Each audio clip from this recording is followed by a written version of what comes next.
तो हमारे भाई से भी भेंट हुआ तेजस्वी यादव जी से, उन्होंने भी कहा एकदम चुनाव लड़िए, मजबूती के साथ लड़िए। तो हमारे जो आदरणीय संसद साहब जो पप्पू यादव जी यहाँ से पूर्णिया से चुनाव जीते हैं, उनको शुभकामना भी दिए। और हमारे गार्जियन हैं और सब दिन गार्जियन के तरह हम माने हैं। इलेक्शन में भी आपने सवाल भी किया था तो आपने देखा होगा कि गार्जियन के रूप में हम संबोधित किए हैं। शहजादा की अगर अकड़ नहीं होती, घमंड नहीं होती और एकजुट मिल के रहते तो आज बीजेपी सरकार न बना पाती। अब मान लिया जाए कि आरजेडी और पप्पू यादव और कांग्रेस अब एक हो चुके हैं, आपके लिए कौन सा इतना बड़ा गुनाह किया है बेटा हमारा, उस पर जांच होनी चाहिए। किसी बच्चा को लाइफ का जो है खराब नहीं करना चाहिए। हमारे माननीय मुख्यमंत्री जी कहते हैं कि ना हम किसी को बचाते हैं ना फंसाते हैं। आज उसका सिद्धांत कहाँ चला गया है। और हम लोग बार बार कहते हैं कि उस मृतक के परिवार को न्याय मिलना चाहिए। जहाँ हमारा बेटा उसमें दोषी होगा, चाहे हमारा पति जो दोषी होगा, तो हम तो चाहते हैं कि सरकार से कि सीबीआई का जांच करवा दीजिए, सीबीआई का जांच होना चाहिए। कह सकते हैं कि जदयू छोड़ने की सजा है, उसमें हम रहे ना तो पूरा अच्छा थे। बीमा भारती बहुत अच्छी थी। जब पार्टी से निकल के आरजेडी में आए तो हमारा बेटा भी अब जो है सुपारी भी लेने लगा, क्रिमिनल बना दिया। जदयू को तो एक मोहरा बना दिया है। जदयू का कैंडिडेट को एक मोहरा बना करके क्षेत्र में उतारा गया है। मेन मकसद है कि निर्दलीय प्रत्याशी जो शंकर सिंह है उसको जिताने का है। देखिए, जो यहाँ के वर्तमान में जो लेसी सिंह है मंत्री, वो खुद टिकट दिलवाई है कालाधर मंडल को, और राजपूत जाति का वो नेता कहलाती है। तो जहाँ भी वो जा रही है राजपूत के गांव में नहीं जा रही है। जहाँ भी बैठक हो रहा है तो राजपूत के गांव में बैठक नहीं कर रही है। किसी के लिए किसी का वो है जो संतोष कुशवाहा का वो मदद करेगी, कभी भी नहीं। साथ में भले रहेगी लेकिन मदद नहीं करेगी। आपको लगता है? बिल्कुल लगता नहीं है। संतोष कुशवाहा को तनी सा भी नहीं लगा एक रति बोलने में भी। एक माननीय आप हैं, पूर्व सांसद है, आपने कैसे कह दिया है कि बीमा भारती को पढ़ने नहीं जानती है, लिखने नहीं जानती है, हमने पढ़ाया लिखा, वो पढ़ाया हमको। नमस्कार, हम अभी आए हैं पूर्णिया लोकसभा क्षेत्र के रुपौली विधानसभा क्षेत्र में, जहां पर आगामी 10 तारीख को उपचुनाव होने वाले हैं। पूर्णिया लोकसभा क्षेत्र की बात करें तो पूर्णिया लोकसभा क्षेत्र से जदयू की लगातार रुपौली विधानसभा क्षेत्र से चली आ रही विधायिका अचानक पार्टी छोड़ती हैं और आरजेडी का दामन थाम लेती है।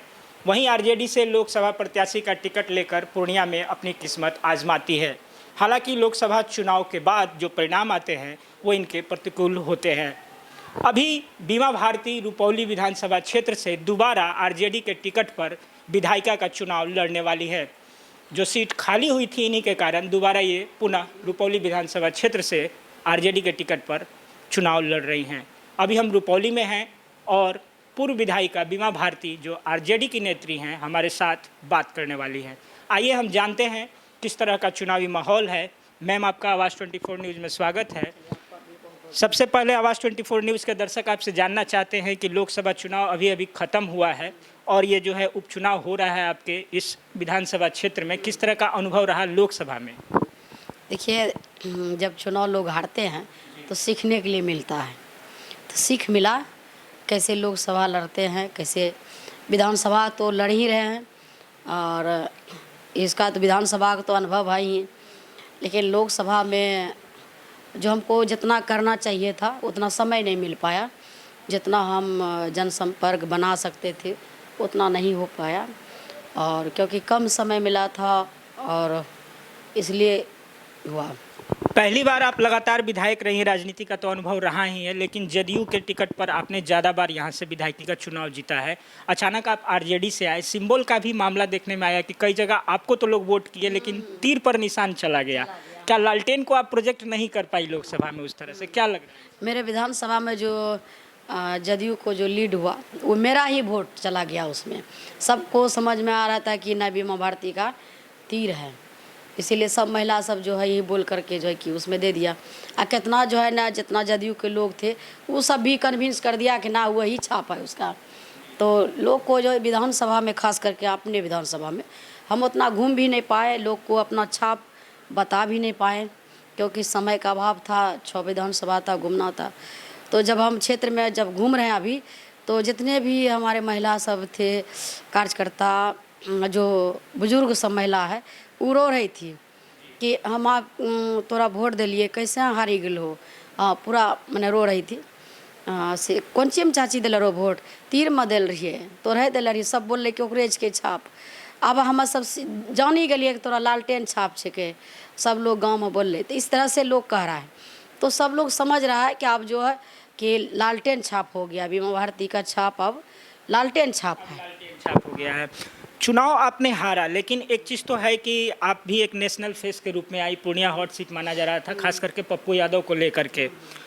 आप जब दोबारा चुनाव होने के बाद जब उपचुनाव की बात आई, फिर आप लालू यादव से मिलने गई, तेजस्वी यादव जी से भी आपने मुलाकात की होगी। क्या बातें हुई लालू यादव जी से आपकी, क्या कहा उन्होंने चुनाव के बाद? देखिए, चुनाव के बाद भेंट किए, जो पिता और बेटी के साथ बात होते हैं प्रेम से, और इसमें जो है कि उन्होंने कहा कि हार जीत ऐसे ही होते रहता है, उससे घबराना नहीं है और चुनाव फिर से लड़ना है, मजबूती के साथ लड़ना है। तो हमारे भाई से भी भेंट हुआ, तेजस्वी यादव जी से, उन्होंने भी कहा एकदम चुनाव लड़िए, मजबूती के साथ लड़िए। आप जब गई तो ऐसा सुनने में आया कि आप चाह रही थी कि आरजेडी से आपके पति जो अवधेश मंडल है उनको टिकट दिया जाए, और ये भी सूत्रों से पता चल रहा था कि आप राज्यसभा के लिए जो है आरजेडी पे दबाव डाल रही हैं। क्या इन बातों में कितनी सच्चाई है? नहीं, ऐसा कोई बात नहीं था। ये ज़रूर था कि हमारा जो पति है अवधेश मंडल, उनके लिए भी हम प्रयास किए कि वरना वही लड़ेंगे। और तो ऐसा आप जैसे चुनाव का हुआ घोषणा कि वो लड़ेंगे, तो आप देख ही रहे हैं कि किस तरह से केस में फंसाया गया जानबूझ के। हम आएंगे इस बात पर, हमारा ये मुख्य सवाल भी रहेगा। लेकिन क्या लालू यादव और तेजस्वी यादव की बात करें, अगर केस की बात को हटा दी जाए, तो क्या अवधेश मंडल के लिए वो लोग तैयार थे टिकट देने? क्यों नहीं तैयार रहेंगे? कौन सा गुनाह किया है जो तैयार नहीं रहेंगे? बिल्कुल तैयार थे लड़ाने के लिए। लेकिन अभी जो वर्तमान सब चीज़ हो गया था, शाम में टिकट मिलता और वहाँ से 10 नंबर आवाज़ से लौटते हैं, आधा घंटा के बाद यहाँ से पूर्णिया से फोर्स चला जाता है घर पर रेड करने के लिए, उसको उठाने के लिए खोजने लगते हैं बिना अचानक। जबकि मेरा बेटा का नाम आ रहा था, तो हम फिर डीएसपी साहब से बात किए, एसपी साहब से बात किए कि कौन सा इतना बड़ा गुनाह किया है बेटा हमारा, उस पर जांच होनी चाहिए। किसी बच्चा को लाइफ का जो है ख़राब नहीं करना चाहिए। तो बोले कि ठीक है, उसका जांच होगा, ये होगा। लेकिन जांच न पड़ताल कुछ भी नहीं हुआ। अब बिना वारंट का पटना फोर्स पहुंच जाता है। एक महिला विधायक, पूर्व विधायक हैं, और सरकारी आवास में चला गया। तो हमने सवाल भी किया कि वारंट है तो बताइए, आप अवधेश मंडल को खोज रहे हैं, क्या काम है, कोई बात हुआ है क्या? तो नहीं, हम उससे पूछ जाँच करेंगे। पूछ जाँच करना है तो भवानीपुर थाना है, हमारा घर है वहाँ पर, पूछ जाँच कर लीजिएगा बुला करके वहीं पर। ऐसा ज़रूरत है तो हम लेकर के चल जाएंगे एसपी साहब के पास। नहीं, हमको पूछ जाँच करना। हम बोले नहीं, हम नहीं मुलाकात करवाएंगे, जो है अभी बताइए हमको। तो फिर मीडिया के कुछ लोग थे सब, तो उन्होंने सवाल जवाब पूछने लगा तो सब एकदम भागने लगा सब ठो। पूरा फ्लैट को घेरा था, पूरा एकदम से लग रहा था कि बड़का जो है ना एकदम आतंकवादी को छिपा करके रखे, उस तरह से कर रहा था वहाँ पर। लोकसभा चुनाव में जितने दिन आप लड़ी, जहां भी प्रचार की, अवधेश मंडल जी आपके साथ एक भी स्टेज नहीं शेयर कर पाए, ऐसी स्थिति बना दी गई थी। और सेम जो है विधानसभा में फिर एक केस आ रहा है जो आपके बेटे की तरफ जो है तीर जा रहा है। जैसा सुनने में आ रहा है कि जिस घर में यह हत्याकांड हुई है, यादुका जो है जिनकी हत्या हुई है, उन लोगों की तरफ से क्या कोई डायरेक्ट बाय नेम एफआईआर कराया गया है आपके बेटे के नाम, या पुलिस इन्वेस्टिगेशन में अपने तरीके से नाम डाला गया, अपने तौर पे प्रशासन ने नाम डाला? देखिए, जो जिस व्यक्ति का हत्या हुआ है उससे जो मेरा पति का बहुत अच्छा संबंध है, बहुत पारिवारिक तरह है, ना उससे कोई दुश्मनी है ना कुछ है। ना उसका परिवार ने एफआईआर में नाम दिया है कि हाँ बाय नाम देता है ना कि केस में, वो सब कुछ नहीं हुआ। ना बेटा का नाम दिया, ना दूर दूर तक चर्चा नहीं था कहीं नहीं। लेकिन अचानक जब चुनाव का घोषणा हुआ, तब जो है पुलिस को दबाव दे करके, एक विशाल नाम का लड़का है जो कि बहुत सुलझे हुए लड़का है, अपराधी रिकॉर्ड में नाम नहीं है, वो पूजा करने के लिए भुवनेश्वर में थे जिस टाइम में हत्या हुआ, लेकिन उसको मेन शूटर बता दिया। हमारा बेटा को ये कह दिया कि 5 लाख में सुपारी लिया। ऐसे गोली मार करके वो लड़का को दबाव दे करके मारता था। तो रोड पर चिल्लाने का आवाज़ लोग सुनता था कि कितना उसको पीटा गया, और पीट पीट के जो है ना नाम सबका दिलवाया है। ये तो सरकार का जो है ना राजनीति के तहत जो फंसाया जा रहा है कि इसलिए कि चुनाव में फिर ये डिस्टर्ब हो जाएगी। चुनावी का अभी माहौल चल रहा है, आप फिर जो है यहाँ की प्रत्याशी है और इस माहौल में आप चुनाव लड़ रही हैं। जब आप घर से निकलती होंगी तो निश्चित तौर पे ये सब बातें भी आपको जो है डिस्टर्ब करती होंगी कि पति की तरफ एक अलग इशू चल रहा है, बेटे के लिए फिर एक नई चीज़ है। आपको क्यों लगता है कि ये सब आपके साथ हो रहा है? क्या सरकार का इसमें हाथ है वर्तमान की? बिल्कुल सरकार का ही सब खेल है ये। हमारे माननीय मुख्यमंत्री जी कहते हैं कि ना हम किसी को बचाते हैं ना फंसाते हैं। आज उसका सिद्धांत कहाँ चला गया है? आज जो बिना वजह जो पुलिस दबाव दे करके सरकार के तरफ से कुछ मंत्री जो है कि दबाव दे करके नाम जो कि दिया जा रहा है निर्दोष सबका। जिस हम पूछना चाह रहे हैं कि जो प्रशासन से भी कह रहे हैं कि जिस हथियार से उसका हत्या हुआ वो हथियार कहाँ गया? जिस मोटरसाइकिल से आया था वो कहाँ गया? उसका तो आप बरामद नहीं किए हैं, कहीं कुछ नहीं, बिना वजह किसी को उठा करके ले जा रहे हैं। ये लग रहा है कि गवर्नमेंट की तरफ से मोटिवेट होकर के इस केस को जो है आपके तरफ घुमाया जा रहा है। घुमाया गया, एकदम पूरा घुमाया गया। उसका परिवार जो है, उसका भाई जो मृतक का भाई है, उन्होंने भी कहा कि केस को जो है प्रशासन जो है न मोड़ दिया, मेरा भाई का न्याय नहीं मिलेगा। अब तो प्रशासन से भी हमको डर लगने लगा कि शायद हमारा भी हत्या हो जाएगा। जो अपराधी है वो धमकी पर धमकी दे रहा है कि डर लगने लगा है, लगता है कि यहाँ से हमको छोड़ना पड़ेगा गांव घर, तो हम लोग कैसे रहेंगे? न्याय जो प्रशासन है वो सही ढंग से जो है न्याय होना चाहिए। लोग कुछ भी घटना होता है तो पुलिस प्रशासन के पास जाते हैं, हम लोग भी जाते हैं, हम लोग भी फ़ोन करते हैं कि न्याय मिले। लेकिन आज इस परिस्थिति हो गया है कि प्रशासन भी जो है कि केस को घुमा करके राजनीति के ओर घुमा दिया है। मतलब ये कह सकते हैं, देखिए इसमें तो राजनीति करना ही नहीं चाहिए, और हम लोग बार बार कहते हैं कि उस मृतक के परिवार को न्याय मिलना चाहिए। जहाँ हमारा बेटा उसमें दोषी होगा, चाहे हमारा पति जो दोषी होगा, तो हम तो चाहते हैं कि सरकार से कि सीबीआई का जांच करवा दीजिए, सीबीआई का जांच होना चाहिए ना। ये खुल के मांग रही हैं कि अगर इस तरह की बात है तो हमारा बेटा निर्दोष है, अगर आपको जांच करानी है तो सीबीआई से कराएं। सीबीआई से जांच करवा लीजिए ना।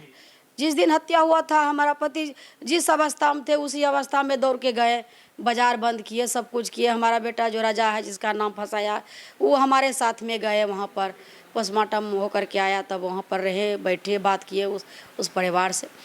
तो इसलिए जो है कि तो जानबूझ कर किया जा रहा है। कह सकते हैं कि जदयू छोड़ने की सजा है एक तरह से। उसमें हम रहे ना तो पूरा अच्छा थे। बीमा भारती बहुत अच्छी थी, उसका पति भी अच्छे थे, उसका बेटा भी अच्छे थे। जब पार्टी से निकल के आरजेडी में आए तो हमारा बेटा भी अब जो है सुपारी भी लेने लगा, क्रिमिनल बना दिया। उसका लाइफ का जो तो पहले तो ख़राब कर दिया, वो तो बिना वजह जेल भेजा करके आराम सेट लगा करके। हमारा बेटा इंटर का परीक्षा नहीं दे पाया, अब फिर जो है कि केस में दे दिया। तो सरकार का तो यही रवैया है ना, किसी को आप बाहर जेल से निकाल के प्रचार करवाते हैं अपराधी से, और किसी को बिना निर्दोष आप अपराधी बना रहे हैं एक बच्चा को। आज राजनीति के तहत ये सब हो रहा है। निश्चित तौर पे राजनीतिक साजिश प्रतीत हो रही है और हम भी चाहते हैं कि न्यायिक जांच सही तरीके से हो। जांच होनी चाहिए। हम तो पुलिस प्रशासन से भी कह रहे हैं, हमारे एसपी साहब भी बहुत अच्छे हैं, डीएसपी साहब भी हैं, जहां कह रहे हैं कि मटन पार्टी हुआ है तो वहां भी जा कर के जांच करें। आजकल लोकेशन का ज़माना है, लोकेशन निकालिए। न्यायपूर्ण जांच की आप मांग? बिल्कुल एकदम जांच होनी चाहिए। चलिए हम अब चुनाव पर आते हैं। पप्पू यादव ने कुछ दिन पूर्व ही एक ट्वीट किया था जिसमें पूर्णिया की जनता को, जिसमें कि रुपौली विधानसभा क्षेत्र की भी जनता आती है, उसमें उन्होंने बताया था कि हमारे तरफ से जो भी कैंडिडेट खड़े हुए हैं पर्सनली किसी को हम सपोर्ट नहीं कर रहे हैं। पूरे लोकसभा चुनाव में भी आपके धुर विरोधी के रूप में वो जो है चुनाव लड़े हैं। निश्चित तौर पर महागठबंधन में होते हुए भी न के बराबर कोई वैसा नेता भी नहीं आया। आप पप्पू यादव से जाकर के मिली हैं इस बार। लोगों के मन में काफ़ी सवाल आ रहे हैं कि इस मुलाकात की खास वजह क्या थी? क्या सिर्फ शुभकामना देने के लिए आप गई थी या रुपौली विधानसभा क्षेत्र से भी इसका कोई लिंक है खास तौर पे? देखिए, एक तो हमारे जो आदरणीय सांसद साहब जो पप्पू यादव जी यहाँ से पूर्णिया से चुनाव जीते हैं, उनको शुभकामना भी दिए, और हमारे गार्जियन हैं और सब दिन गार्जियन के तरह हम माने हैं। इलेक्शन में भी आपने सवाल भी किया था तो आपने देखा होगा कि गार्जियन के रूप में हम संबोधित किए हैं।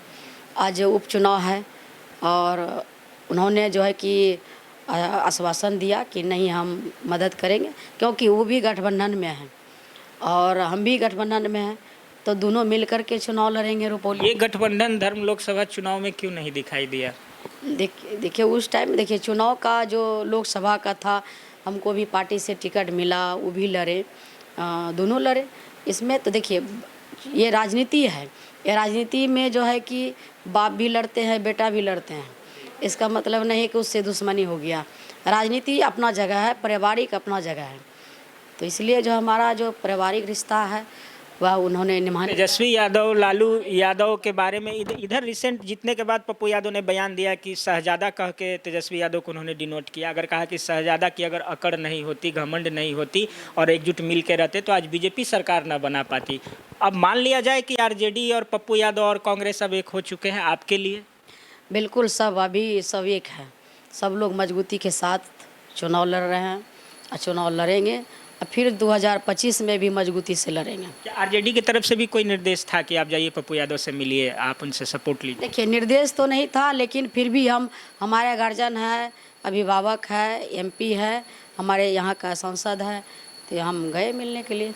उन्होंने आशीर्वाद दिया अपने एक सीनियर होने के नाते? बिल्कुल बिल्कुल, उन्होंने कहा साफ साफ कि हमारी बेटी है, हमने जो कि वहाँ से रुपौली से चुनाव लड़ रही है, सभी कार्यकर्ता को उन्होंने बैठक किया, सबको समझाया, बुलाया कि नहीं मदद करना चाहिए। अब बात करते हैं रुपौली विधानसभा क्षेत्र की। अभी जो आप जा रहे हैं यहाँ पर भी मुख्य रूप से 3 प्रत्याशी माने जा रहे हैं। आपका एक बैकग्राउंड प्लॉट पहले से बना हुआ है, आप यहाँ की पुरानी नेत्री रही हैं। किस तरह का माहौल लग रहा है अब चूंकि लोकसभा के बाद अब पुनः विधायक के लिए आप इस क्षेत्र में दौड़ रही हैं? बहुत अच्छा है, बहुत अच्छा है। अब सब समझ चुका है कि लालटेन छाप है, सब जगह जा रहे हैं कि हमरा से पूछने से पहले वो कह देते हैं कि ना दीदी आप लालटेने छाप से कि हम जानी के लिए, तो सब लोग का प्यार मिल रहा है।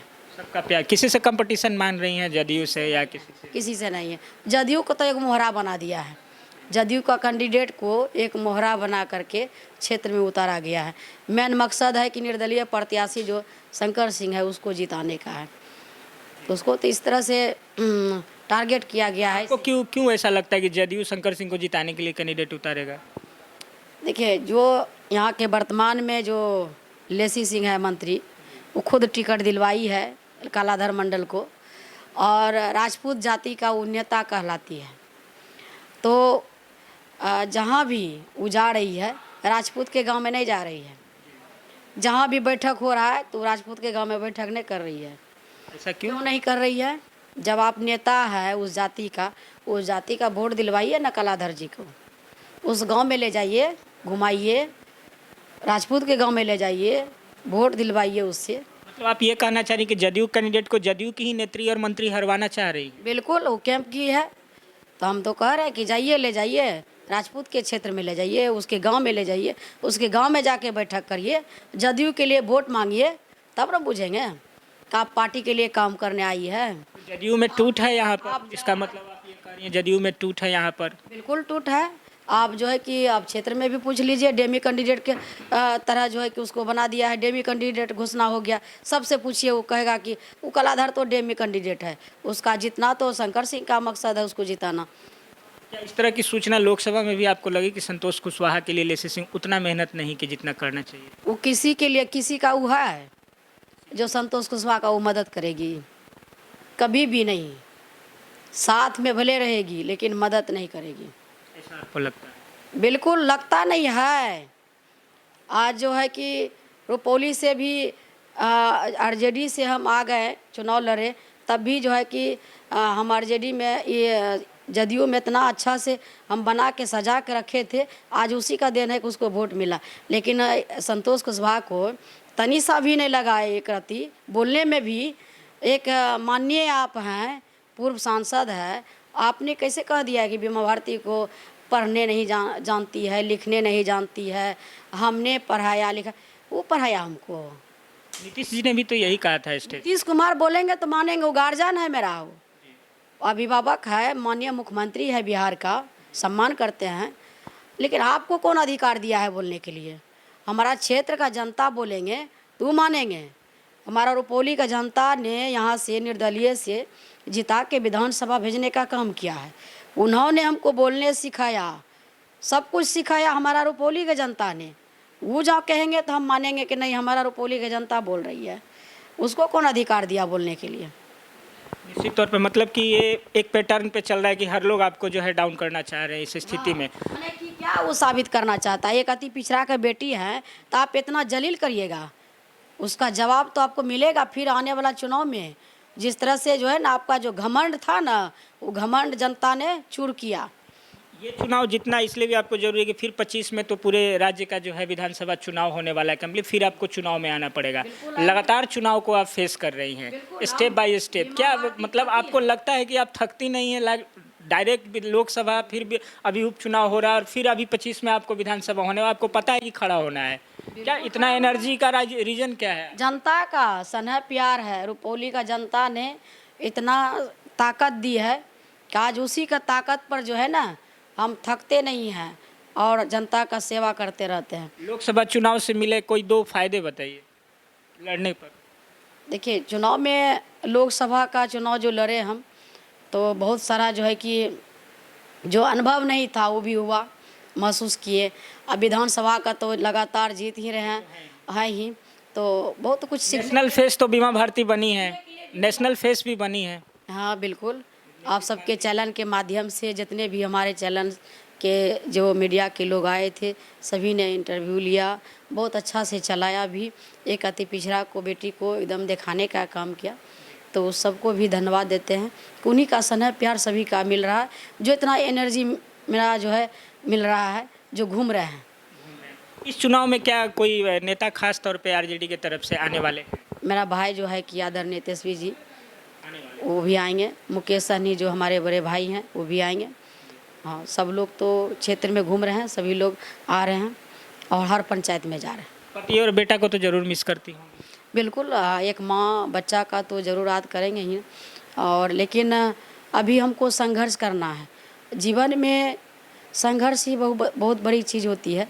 जब हम राजनीति में आए हैं 2000 ईस्वी से लगातार, तो मेरे जीवन में संघर्ष ही संघर्ष है और अभी भी संघर्ष ही हम कर रहे हैं। अभी भी चुनाव में जो है कि सबको लगता है कि सब परिवार मिल कर के चुनाव लड़े, लेकिन इस तरह से जो घिनौना काम किया है, इस चुनाव में बिना वजह फंसाने का काम किया, दूर करने का काम किया, तो जनता जवाब देगी। लेकिन हम जो फंसाया है, जो दबाव देकर के केस में नाम दिया है, उसको भी बाल बच्चा है। अब राजनीति करते हैं, राजनीति लड़ाई लड़िए, किसी बाल बच्चा को मत लाइफ खराब कीजिए, क्योंकि आपका भी बच्चा है। जितना हम रोएंगे ना उतना उसको महामन पड़ेगा। चलिए, आप आंसू जो है ना एक दिन पड़ेगा उसको। निश्चित तौर पर आपका कहना बिल्कुल सही है। अंत में हमारे दर्शकों के लिए, रुपौली की जनता के लिए 2 शब्द क्या कहना चाहेंगी? पुनः आप चुनाव में यहाँ पर। बिल्कुल, जनता का लगातार हम सेवा करते आ रहे हैं और इस बार भी रुपौली के जनता को विश्वास दिलाना चाहती हूँ कि जिस तरह से बीमा भारती आपके बीच रही है, उसी तरह से आपके बीच रहेंगे, काम करेंगे। और मेरा जो छाप है लालटेन छाप है, और 2 नंबर पर लालटेन छाप का जो क्रमांक संख्या है उस पर लालटेन छाप पर बटन दबाने का काम करेंगे।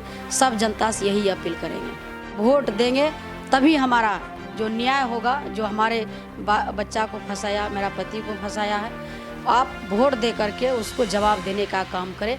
हम जनता से यही अपील करेंगे। जैसा कि बीमा भारती का अपील आपने सुना, सारी बातें सुनी। निश्चित तौर पर लोकसभा चुनाव लड़ने के बाद वो पुनः उस उपचुनाव में रुपौली के विधानसभा क्षेत्र में जनता जनार्दन के बीच खड़ी हैं और अपने लिए मत के जो है अपील कर रही हैं। निश्चित तौर पर लोकसभा चुनाव लड़ने पर बीमा भारती को भले ही हार मिली हो, लेकिन काफ़ी अनुभव भी प्राप्त हुआ है और निश्चित तौर पर एक नेशनल चेहरा भी बनने का काम इन्होंने किया है।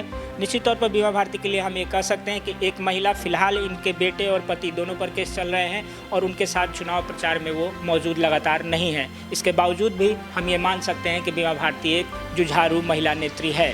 फिलहाल आने वाले समय में 10 तारीख को चुनाव है रुपौली विधानसभा क्षेत्र में और रुपौली विधानसभा की जनता ये तय करेगी कि पुनः अपनी विधायक को चुनती है या नहीं, ये देखने वाली बात होगी। आप बने रहे आवाज़ 24 न्यूज़ पर। मैं ओम प्रकाश मिश्रा, नमस्कार।